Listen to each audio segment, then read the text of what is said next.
This is Detective Rivera of the Orange County Sheriff's Office. Today's date is February 24, 2010. The time is 4:58 in the evening. I'm at 7007 Sea Harbor Drive, I believe, in Orlando at SeaWorld. I'm here to discuss a case number 10-16715. It's in reference to a death investigation. In the room with me right now is Laura Surovik. And that's S-U-R-O-V-I-K. Is that correct? Your last name? You spell your name S-U-R-O-V-I-K? Correct. Okay. What is your employment here at SeaWorld? What do you do? I'm the Assistant Curator of Animal Training. Okay. And I've been at Shamu Stadium for 24 years. Okay. And in the last month and a half, I have been at the Blue Horizons Whale and Dolphin Stadium. Okay. So that was a new assignment, but home for me has been Shamu Stadium. Okay. And I've grown up with these trainers, these whales. I was here the day that Tilikum was brought in. Okay. And Dawn Brancheau and I are colleagues, and she's my best friend. Okay. Can you tell me what happened today? About what time did everything start? Let me think the time. Approximately. It doesn't have to be. Right, we were doing, at Blue Horizons there was a 1:30 show just starting. I was on a telephone call with Kelly Clark, who is the curator, and she got a call in the midst of our call from Dan Brown, who said the alarm at Shamu went off. Okay. And that alarmed me. Okay. I was in the office, my husband had dropped in there, and I looked at him and I said, you know what, that seems odd, because I had just gotten another telephone call from another colleague. Who's your husband? My husband is Mike Surovik. And does he work here as well? He works here as well. He's a supervisor of animal training, Okay. and his assignment is sea lion and otter. Okay, so you discussed it with him, something. I just said, I got a call from Mike Mayrow that said, hey, do you have a minute to talk? And then he got interrupted saying, there's an alarm, something went off at Shamu. So there was 1, 2 different things that made me go, something's not right. Right. And I'm on the other side of the park. Right. So I said to Mike, I said, honey, I gotta go. This doesn't seem right. And so I ran and dashed in my car, rode around the perimeter, pulled up, and ran into Shamu Stadium and the backside. And I immediately saw that everything was going on back at G-Pool, and I said, who is it? And they said Tilikum and Dawn. They have Dawn. Okay. I immediately ran up to the platform where at G-Pool and the med pool, and I saw. Explain to me. I know what it is, but explain what the med pool is. Okay, the med pool is a small pool adjacent to, we call it G-Pool, the larger rocky pool. Okay. That pool is adjacent. It has a gate where you can open or close it. Okay. By the time I had gotten there, Tilikum, the whale, had Dawn. He had Dawn in his mouth, holding on to her, and they had deployed a net. They had What part of her body could you tell? At that point, it looked like sort of her torso, because I could see her head, Okay. and I could also see that her hair was missing. Okay. So, as I was running up, or no, that was afterwards. So I saw that her hair was missing. I saw, and I wasn't in a wetsuit. I was in my street clothes from the other stadium. Right. So there was lots of people trying to deploy the net, pull the net, push him down, squeeze him down, get him into a position where he would release the body. And he was already on the med pool? He was in the small pool. Yes, Oh, they had got him to where he was in the small pool. Okay. This particular pool does not have the false bottom lift on it. Okay. That D pool does, the pool that we actually got her out of. Okay. My first thought was, very mad that we didn't have that lift Option station. there. Yes.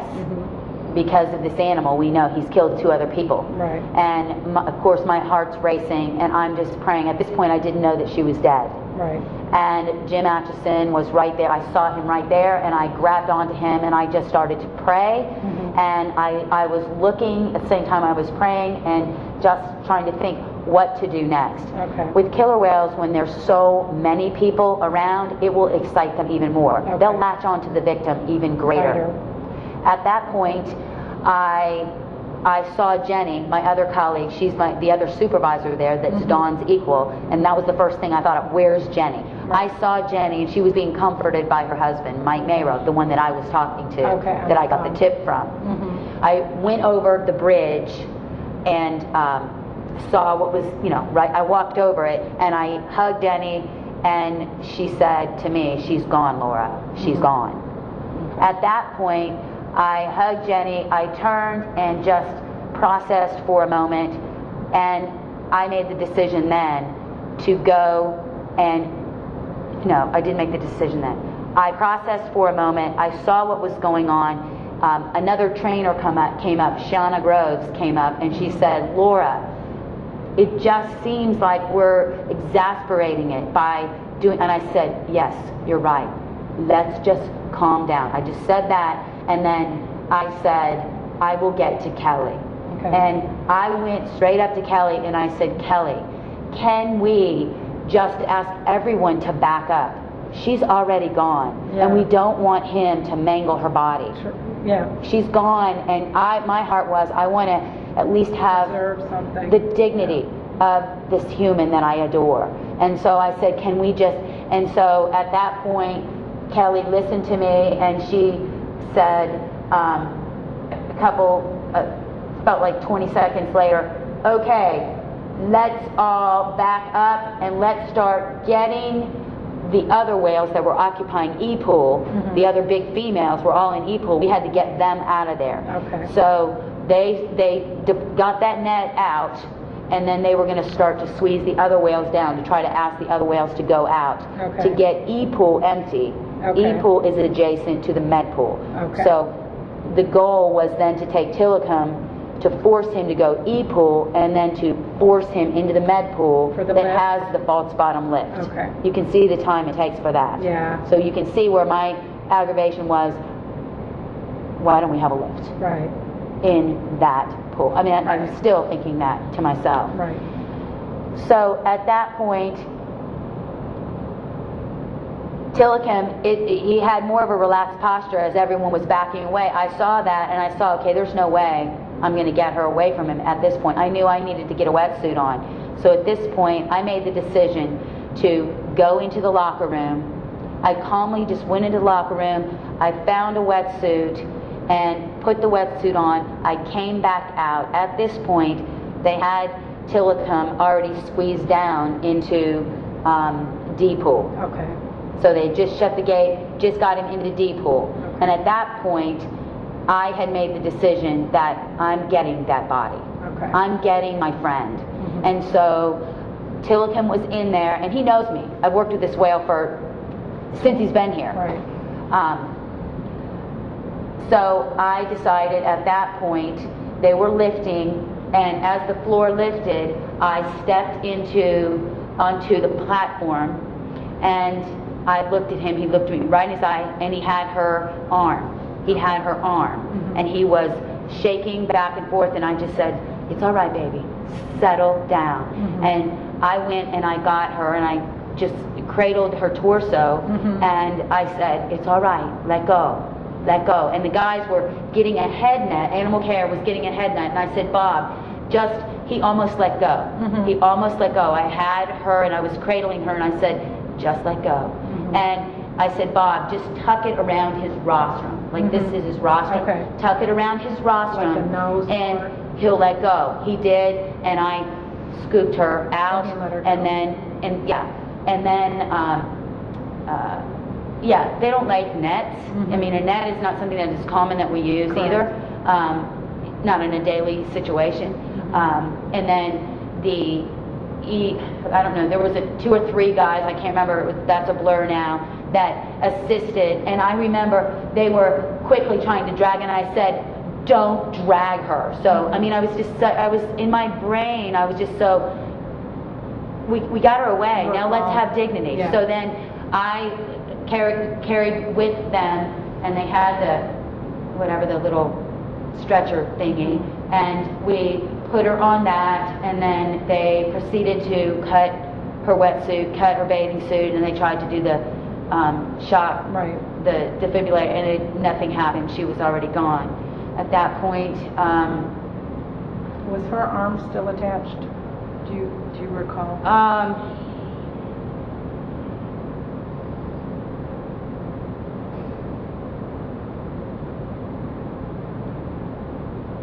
I don't know, because I was looking at her face. Okay. And I was looking at her hand, and I was so concerned when they were cutting her that not everyone was around. I just said, can you get everyone back?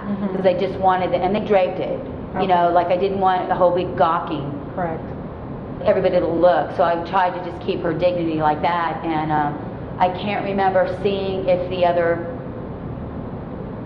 my husband told me that this is our sister ring, and he said that that's the hand or the arm that he got, so she wears this too. Okay. Does she wear it in the pool too? She always wears it? Yeah, Okay. she had it. I mean, so I think the arm was gone. Okay. Because Mike said he saw the arm, and it was the hand that our ring is on. Okay. So after that, what happened then?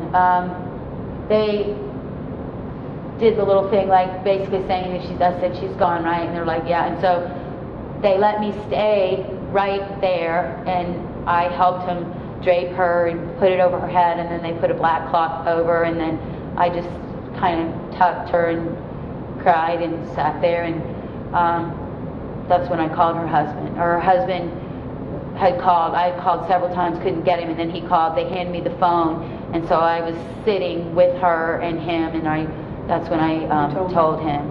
Okay. And But you positively identified her as Dawn. yeah, it was Donnie. Yeah, Okay. Dawn. All right. What happened with the whale after you were able to get your friend away from him? Did they lower him back into the water? Did he go into another pool? I did not have eyes on him. I was all about her Okay. at that point. What's typical, I could hear the false bottom dropping. Okay. I never took my eyes off of Dawn. Okay. But I could hear the false bottom dropping. Gotcha. It dropped, and then there was a trainer or a man that was behind me that was saying, watch yourself, sweetie, and I slugged him. I mean, it was Okay. Stuart Clark, and I said,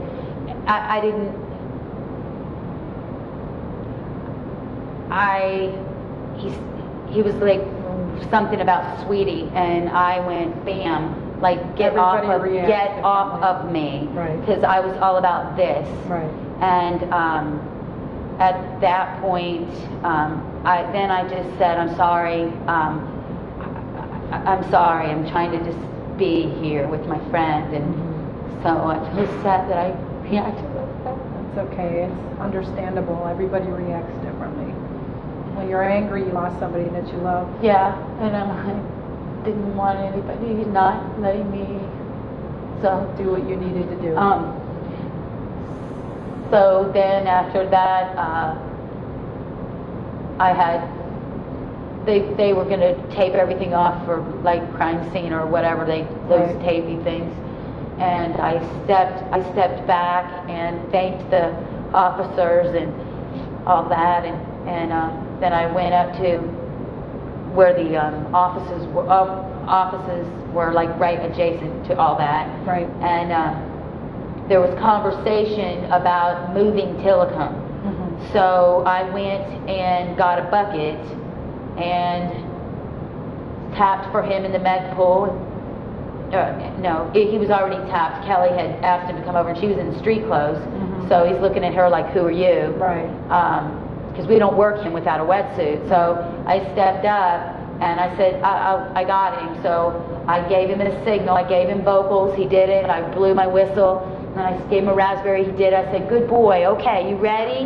And so then I asked him to go out. And he looked like he kind of was, but then he said, And he was not about to leave because Dawn was, Still there. within. Yeah. He knew she was there. He knew she was there. Yeah. And they wanted to try to get him to move. I said, come on, let's go, and went to E-Pool, and I slapped probably for about 7 different times, and he would look at me, respond, but he was like, I gotta stay here. And I think it didn't help us that we had, you know, people there with umbrellas and all around that, because it made it interesting for him. I mean, so he's an animal. Still be there in the pool, and right there. I don't know if they moved him or not. Yeah, so good luck trying to move him with her right there, and a tent there, and all that activity. I mean, you know, they're smart animals, and if there's something that's interesting, and that was his possession at that point. It's his, and it's almost like, don't try to take that away. And that's how, I mean, previously, his past history, he's had 2 other humans in his water, and he hasn't let them get out. So that was my last interaction with the whale. Interaction with Tilikum. And then I came back, and we were going to wait for Scott. So then the my next real, like, kind of in my brain was, assignment was go down to gate 3 and wait for Scott to come. And so my husband Mike and Michelle Dillard, we went to gate 3 and waited, and then I met Scott at the gate, and then tried to prep him for what was up in Shamu, and then that was brutal when we came to Shamu, and then he was expecting to be able to at least see her, and then I understand. It was already at that point under high investigation. Well, not only that, sometimes it's not a good idea to allow a loved one to see her the way you actually ended up seeing her. So. Yeah, it could be hard. And I mean, because you anger, emotion, I understand that. So, and then from that point, we escorted Scott over to the hospitality area, and I've been here. Okay. I think you pretty much covered it. Is there anything that you think that might be important that I forgot to ask you, or anything? You were pretty thorough, actually. As far as the whale goes, I know of the other 2 incidences. I knew that coming in, but had he ever jumped out at anybody at the edge of the pool? Because she wasn't in the pool. No, what I believe, I wasn't there, but this is what I was told. Craig told me before I had gone to meet Scott, that she was back there, and she leaned over. She was with Tilikum, and her ponytail, she turned and gave just enough, and he grabbed her ponytail, and that was it. So, and she has long hair. Can you raise your right hand for me? Do you swear everything you just told me is correct and true to your best of your knowledge? Yes, I do. That ends my interview. It's 5:15.